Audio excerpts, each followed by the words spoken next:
Hey guys, this is Tyler. Before I start this episode, I have a message for my accredited investors. Are you guys tired of the same old boring syndications? Have you ever wished you could invest in a virtually recession-proof market? Well, here's your chance to join me as I literally buy Key West, Florida. That's right, Key West, Florida. How do you get involved? You go to keywestcashflow.com/call and book a call with me today. Now on to the episode. Welcome to the Cash Flow Guys podcast. Howdy doody, boys and girls. I hope you're having a great week. This is Tyler Sheff, and I am the host of the Cash Flow Guys podcast. And for those of you that are tuning in for the first time, you probably heard my little bumper commercial there about our new exciting fund. We're calling it Key West Cash Flow. It's an investment fund, syndicate, if what you will. We're getting together some of our good friends. We're going to go ahead and do some great deals down here. We're going to buy some rental properties and add some value and turn these things around and take advantage of this great environment down here in Key West. So that said, in the end, you probably heard us talking about accredited investors. And I've had a few people ask me, Tyler, what's an accredited investor? Well, accredited investor is that the term is basically defined by the Internal Revenue Service or by the SEC.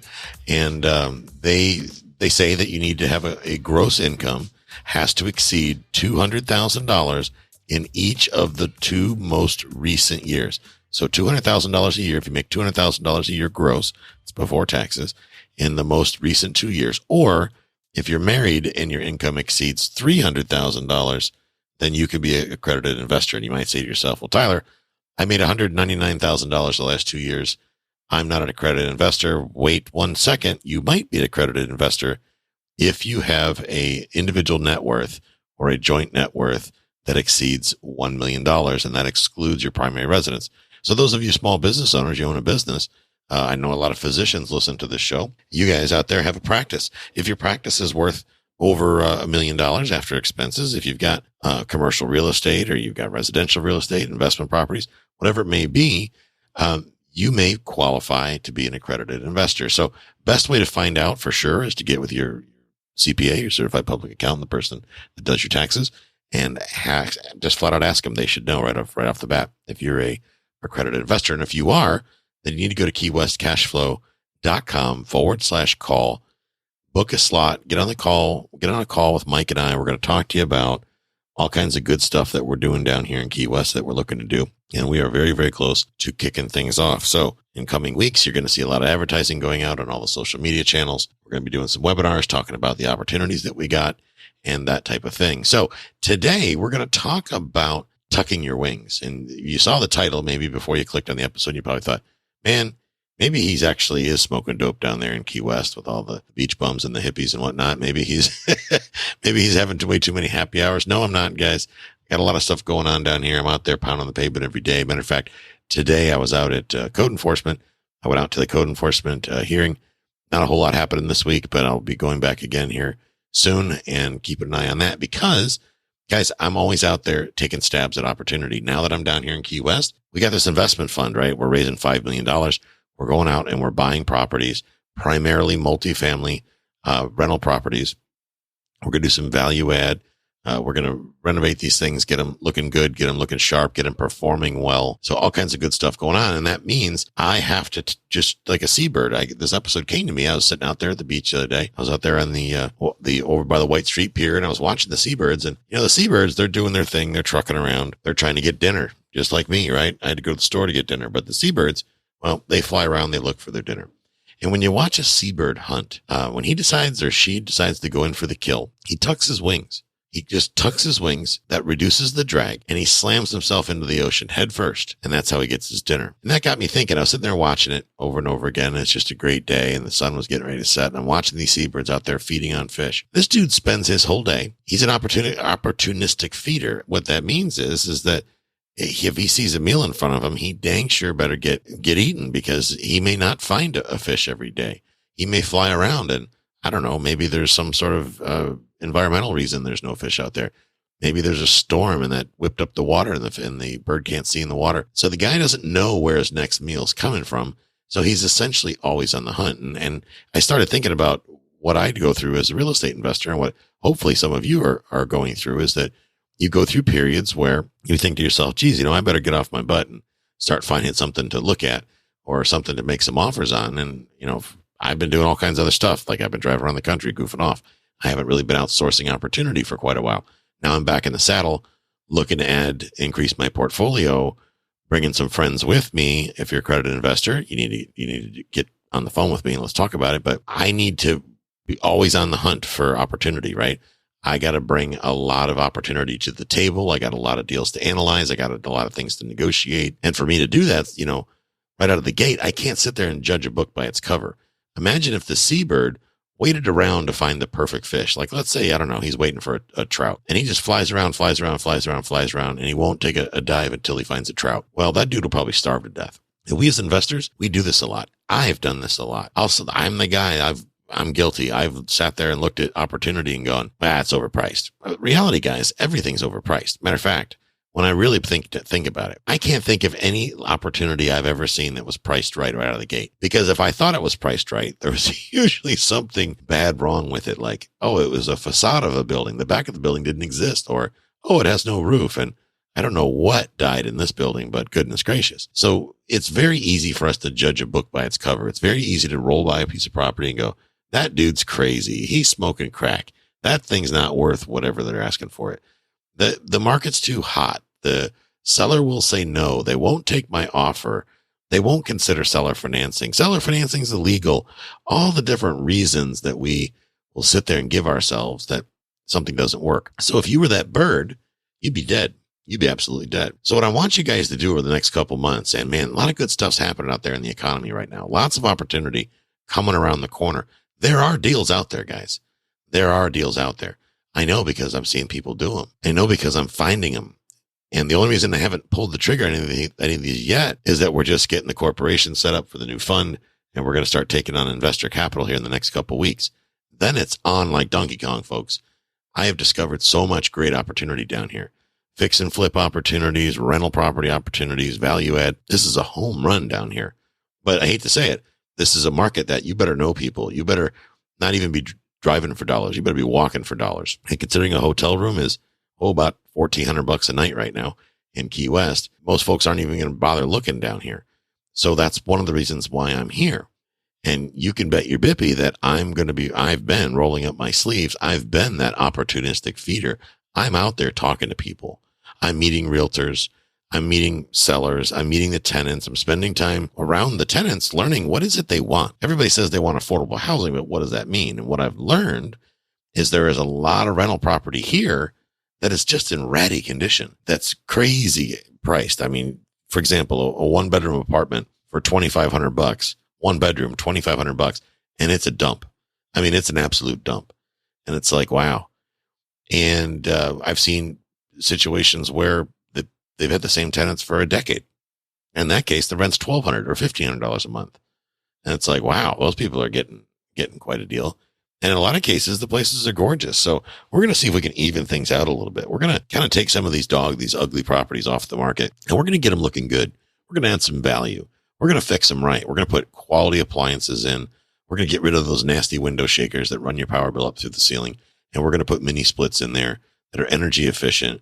We're going to do all kinds of green energy things. There's all kinds of tax rebates coming down the pike here for green energy. Like it or hate it, guys. When the IRS or the government tells you what they want you to do, there usually follows a tax incentive. And I pay attention to that. So as those tax incentives start coming, you can count on it that we're going to get in on that, because we want ourselves, my partner, Mike, and I, and our investors to reduce their tax liability, right? If we can offer that as a benefit, if you're an accredited investor and you're getting wrecked in taxes, then we should talk. Now, I'm no CPA, but we have a CPA on staff that can talk to your CPA. You guys can put your heads together. We can talk about some serious tax advantaged investing opportunities that are coming down the road. But for that to happen, you need to get on the phone with us and make it happen. So what I see a lot of times is we get discouraged. I get discouraged, right? Think of that. Let's go back to that bird again, right? He's out there tucking his head. He's splashing all over the place. He's slamming his head in the water trying to get a fish. And guess what? The dude misses probably a lot. I sat there and watched this one seabird, cormorant or whatever it was, and he was just pounded his head into the water time after time. He came up with like one minnow. That was it. I mean, a little dude, like the size of your pinky finger. That's not enough to feed that bird for a day. So he could just sit there on the water and feel sorry for himself and, maybe, I don't know, pick fleas off his feathers or whatever. But instead, he takes off and he gets back up in the air. He flies to his perch. He sits there and he waits for opportunity. And he sees a little splash in the water. And be honest with you guys, at the time he sees the splash, when he decides to jump and go after it, he doesn't know if it's a catfish or a trout. He doesn't know. He's got to go after it to find out if it's a turd or not, right? Find out if it's something that he wants to eat or isn't going to be good for him to eat. But he's still going to get off that perch. He's going to take up off the water. He's going to fly at top speed. He's going to come crashing down towards it with his eyes open, trying to see if it's got a stinger in it that's going to hurt him, if it's a catfish or something he's not going to eat because he knows what he's doing. And guess what? If he doesn't like what he sees, once he gets real close, he'll abort or he'll crash into the water with his mouth closed. Maybe get himself washed off a little bit. And the catfish will be like, dude, Whiskey Tango Foxtrot, what was that all about? And the bird will probably look at him and go, sorry, dude, I don't eat catfish, right? But my point is this. Yes, he misses all the time, but he doesn't just go home. He doesn't just go find a tree to sit in and bitch about how all the fish are catfish today. He's out there no matter what. When the sun's up, that dude's fishing. If he can see opportunity, anything in the water, he's going after it full tilt. Okay. He's going to try and try and try again until his belly's full. And when his belly's full, he's going to chill out to the next day.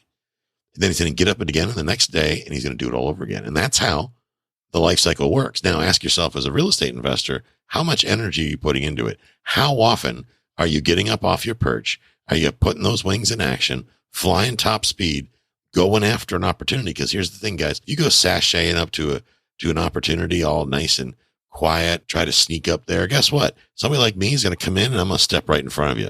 And you're not getting around me. I'm a big boy. I'm going to take that opportunity out from underneath you. That's just how it rolls. Okay.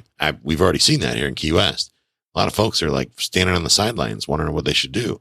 And they're not real happy when they see my big head in the seller's living room having a conversation, or I'm talking to these listing agents that have properties that have been on the market for a while.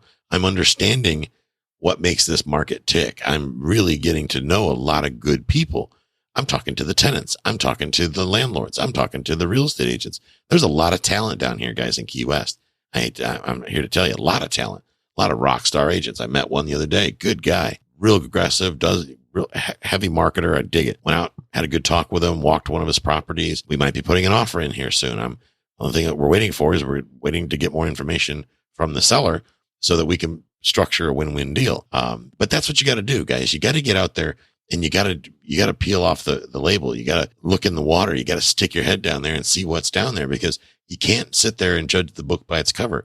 You can't go on Zillow and then say there's nothing in the market that makes sense, because the things that nothing's advertised at a price that it makes sense. Your job is to negotiate it there. You got to get it there. So I ask you, what's stopping you? And for a lot of people, maybe you do get the numbers and maybe you found something that's on the market and maybe it's listed by a broker and the broker's listed all the financial information. And I love it when I see that. When I see a broker that's got a rental property listed for sale and they have the income information in there. See, guys, that's the mark of a good broker, of a good realtor. That's a rock star. Or if you're working with a realtor as a buyer in a buyer's agent capacity, and that agent, that realtor is out there getting you that information so that you can plug it into your deal analyzer and find out the thing makes sense. That's the mark of a good realtor. But then the next part comes that tends to stall us in the tracks a lot is that old analysis paralysis. Some folks get caught up on cap rate.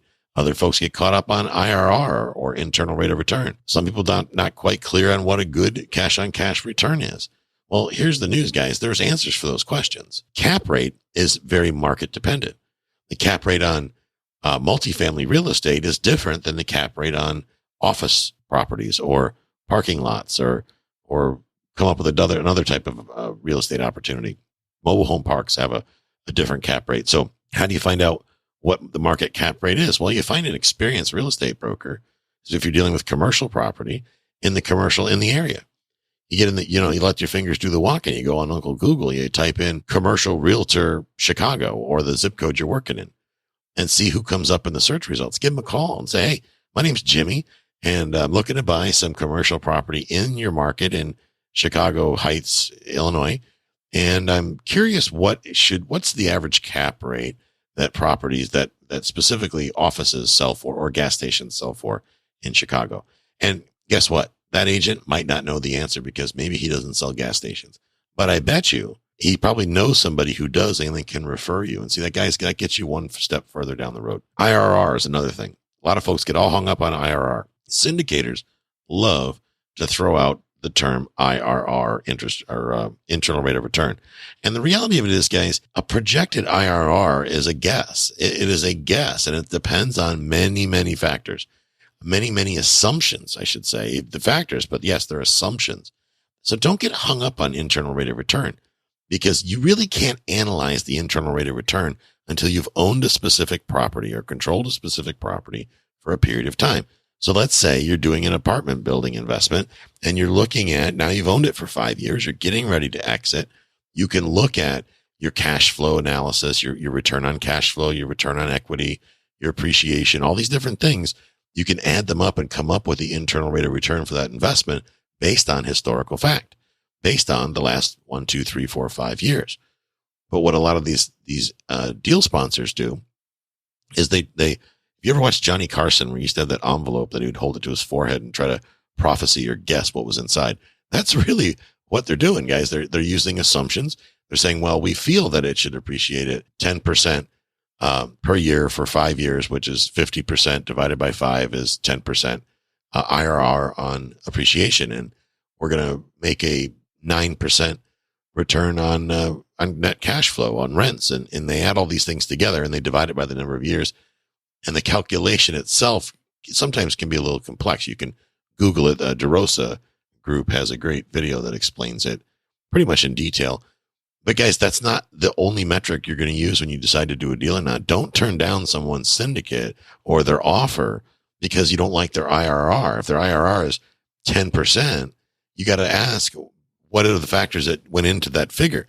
And if it's 20% or 30% or 50%, you should know what are the assumptions, what are the specific assumptions that were used to calculate that. So you see the importance of making sure that you understand where the person that's giving you the data obtained the data. Where are these data points from? Did they guess? Did they pull them out of the sky? Did they use the U.S. Census Bureau? Did they use Marcus and Millichap reporting? What data sources did they use? Maybe BlackRock Group, one of these core logic data. Lots of different data points out there. Lots of different levels of accuracy. And it's your job as the investor to understand where this information came from. Because if you only use something like cap rate or internal rate of return or a hurdle rate or whatever else you come up with, if you use one or two metrics, then you're probably going to miss the ball every time. You got to look at the big picture. What cap rate is this thing at now? What is the internal rate of return on this unit in this building? Maybe you're coming in and investing on the back end of the investment. Maybe they've owned it for a couple of years and now they're looking to refi out their investors, and you're going to replace those investors for the next 5 years. That's a good reason to look at IRR because it tells the story of what the property did or what the asset has done on a performance basis over the past timeline. It's based on historical data for that actual asset, which clearly should be significantly more accurate than anything you would guess in the future. Right or wrong, that's just how it is. Cash on cash return, another thing. You're going to put $50,000 in. You should be able to come up with a reasonable understanding of what your return will be on that $50,000 investment. And more importantly, how is it going to get there? How is the asset or the syndicate or the fund or whatever you're doing, how are they going? What specifically are they going to do to generate the return that they're promising you? If they're talking about year over year return, that's Y over Y, or that says YOY, or cash over cash, or cash on cash rather. You need to know where these numbers emanate from. Here's an example. In Key West, we know that there are specific appreciation rates. We also know that Key West, it happens to be a market that is pretty much insulated from major shocks to pricing. They don't appreciate as fast as everyone else. In other words, they don't hockey stick like everybody else, a lot of other markets do, like Tampa, for example. But Tampa goes way up fast, and Tampa also falls like a stone. During the housing crash, Tampa market dropped 40%, a lot of data points say. And it took several years for them to recover, but they still recovered at a pace much faster than other parts of the country. So we got to compare apples to apples and look at the big picture, guys. Rents, though, in the Tampa Bay market were kind of suppressed for quite a while until recently. They started going up recently because demand kicked in.